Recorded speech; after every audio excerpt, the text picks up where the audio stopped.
Students, आज मैं इस वीडियो में तुम लोगों को जो प्रोजेक्ट दिया जाएगा बनाने के लिए हॉलीडेज़ होमवर्क में उसको डिस्कस कर रही हूँ। प्रोजेक्ट है धूल मिट्टी की अमरता। धूल या मिट्टी की अमरता को दर्शाता हुआ, इंडिकेट करता हुआ नारा लेखन।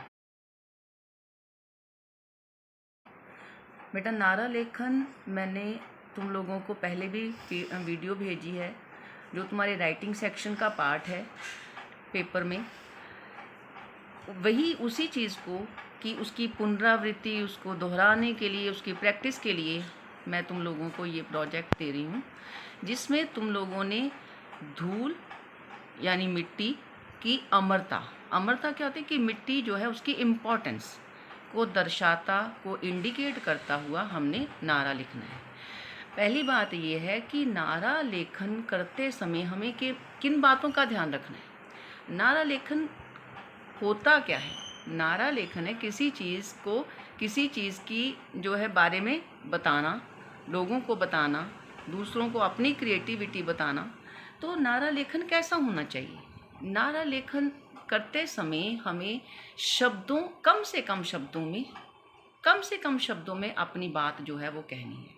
और इस तरीके से, जैसे दोहा होता है कि दोहे के अर्थ शब्द कम होते हैं लेकिन उसमें अर्थ की बड़ी गहराई होती है, इसी तरह हमें जब ये बनाना है, नारा लेखन करना है, तो हमें कम से कम शब्द लेने हैं और ऐसे शब्दों का चयन करना है, ऐसे शब्दों को इस्तेमाल करना है जो एक अर्थ की गहराई जिनमें छिपी हो, जो दूसरों के लिए प्रेरणादायक हो।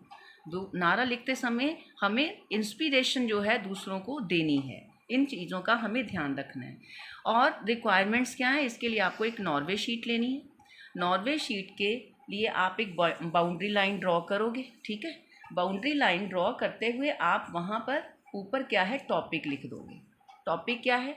धूल स्लैश डाल के मिट्टी की अमरता का, ठीक है। उसके बाद आप एक बॉक्स बनाओ। बॉक्स बनाने से क्या होगा कि सीधा ध्यान जो है वो उस पर जाएगा कि इसमें क्या है। आप उसमें बाउंड्री में जो आपने बॉक्स बना लिया, डिब्बा बना लिया, जो भी है, उसमें आप जो है मोटे मोटे शब्दों में लिखोगे। पेन का इस्तेमाल नहीं। मैंने धूल का लिया, मिट्टी के बारे में बात करने जा रही हूँ, उसके ऊपर हमने नारा लेखन करना है। तो हमें ऐसे शब्दों का इस्तेमाल करना है जो सार्थक, मतलब मिट्टी के साथ जुड़े हुए हों। जैसे सपोज कर लो मैं एक नारा बोल रही हूँ, सपोज कर लो साक्षरता पर मैंने नारा लेखन करना है कि जो लिटरेसी है, तो उस पर जैसे हो सकता है नारी हो या नर सब बने साक्षर, ठीक है। लिटरेसी मतलब चाहे मनुष्य हो, चाहे मेल हो, फीमेल हो, सबको साक्षरता, सबको पढ़ना लिखना आना चाहिए। अब इसी तरह हमने जो है वो धूल मिट्टी के साथ जो है रेलिवेंट टॉपिक के साथ रेलिवेंट नारा लेखन जो है वो करना है। सोच समझकर शब्द लिखने हैं। अब आपको दिया मैंने धूल मिट्टी। एक कवि हैं हिंदी के, शिव मंगल सिंह सुमन, उनकी एक कविता है। उन्होंने बड़ी अच्छी पोएम लिखी हुई है वो मिट्टी के ऊपर।